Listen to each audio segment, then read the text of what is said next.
Hi everybody, Thomas here at Rebel Income. Every investor is looking for the easiest way to pick stocks that are going to make money. The most natural thing in the world is to pay attention to the opinions being offered freely on popular market media. Sometimes those experts even get it right, and that's a nice thing for anybody that was paying attention and decided to act. In the scramble to get the investing public's attention, these analysts and talking heads like to invent catchy phrases and sound bites. Through 2020, a great example were the so-called FANG stocks, taken from the first letters of Facebook, Apple, Amazon, Nvidia, and Google, respectively. That group has since been expanded to a new popular list called the Magnificent Seven.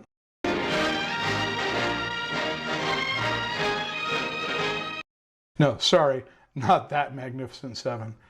Sometimes these are called the Mag 7. This is a list of 7 of the most disruptive tech companies in the market right now. From cloud computing to the Internet of Things to artificial intelligence and even electric and self-driving vehicles, these are the 600-pound gorilla stocks in the tech sector that are leading the way.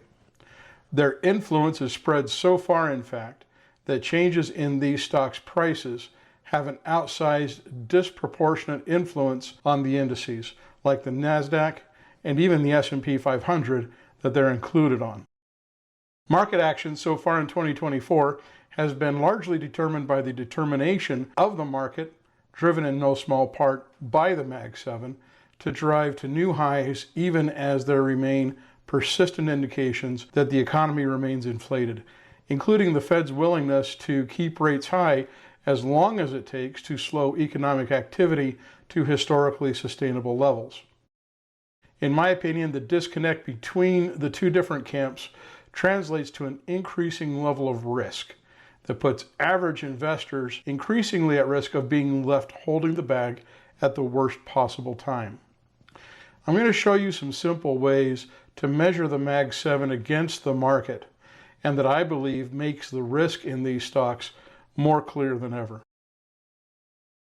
Before we dive in, I want to take just a minute to invite you to check out my Rebel Income Patreon page. I publish daily exclusive access content on this page, from stock reports detailing my analysis in search for the trades I publish for my trade alerts, to lists of underpriced dividend-paying stocks, and even weekly recordings discussing current open trading positions and current market conditions. You'll find the link in the description area for this video. Take a look. I know you'll be able to find something that you'll find useful in your own trades. Let's start by talking about the broad performance of the Magnificent Seven over the past year. This chart plots the change in price for all 7 stocks. Nvidia and Meta have been the clear winners out of the group, increasing by more than 300% and 230% respectively over the last 12 months. Undoubtedly, that's been driven by their driver's seat positions in AI development that has dominated market attention for the entire tech sector. The chart's a little bit misleading when it comes to the rest of the Mag 7 because it makes their performance look pretty unimpressive, but the truth is that all of them have increased by roughly 20% or better over the past year. The only 2 stocks, in fact, that have failed to outpace the S&P 500's 28% performance over the same period are Tesla and Apple, who nonetheless saw increases of their own of 19.84% for Tesla and 27.74% for Apple. Even more telling for all 7 of these stocks has been their performance over the last 4 years. From the bottom of the pandemic-driven bear market of 2020, the S&P 500 has increased by about 123%, while Nvidia has increased by about 1,430% and Tesla more than 600%. Apple, Meta, Microsoft, and Google, in the meantime, have all seen increases between 160% and 225% in price, with Amazon being the only laggard compared to the broad market, with an increase of 88% over that time. Now, these numbers sound pretty fantastic for growth investors, and I can only hope that you had an opportunity to ride one or more of these trends during these past 4 years.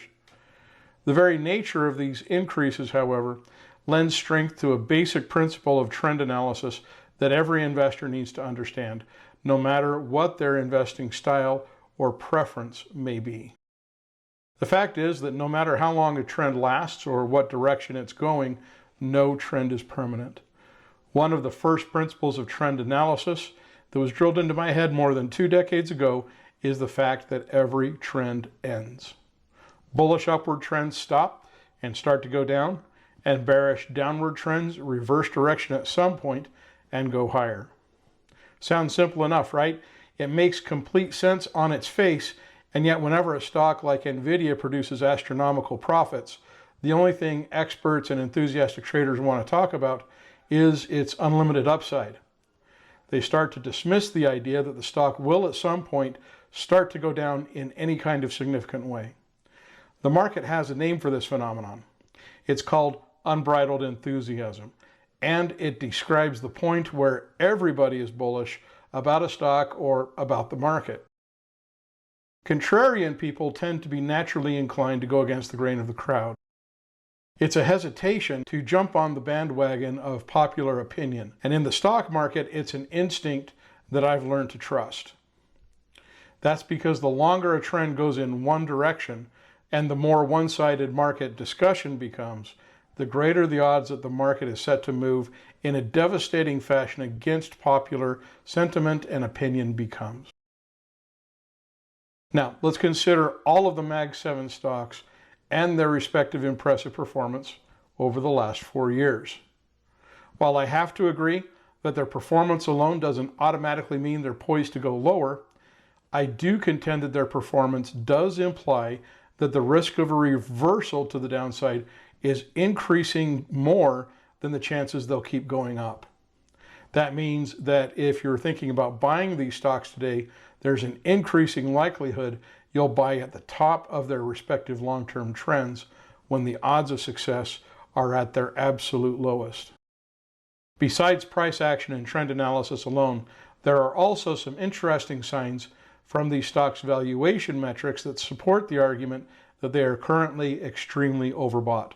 Smart fundamental and value-based investors recognize these indicators just like a trend technician recognizes chart reversal signals and indicators.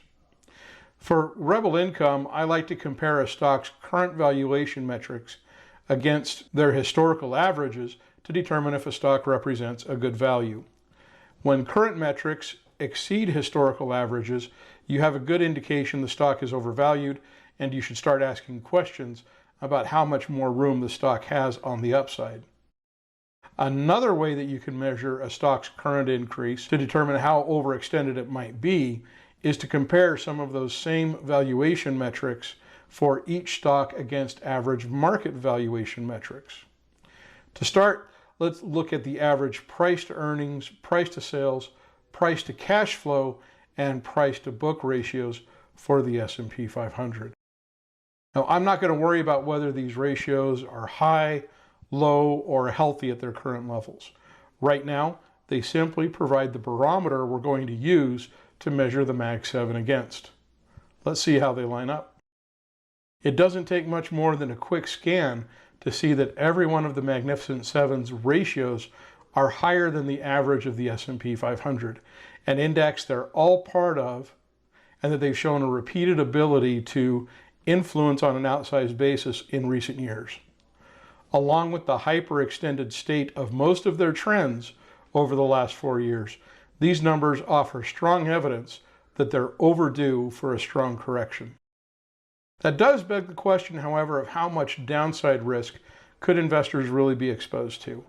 Now, just like trying to predict where any stock price is going to be tomorrow, next week, or at any point in the future is a fool's game, it's impossible to say exactly how much downside any single stock or group of stocks could have at any given time. That means that all we can really try to do is to make a reasonable guess. We can use the S&P 500 again to provide a baseline by asking how much would each stock need to drop in price before its valuation metrics would fall in line with the current S&P 500 level. What I'll call a par value price here for the sake of simplicity.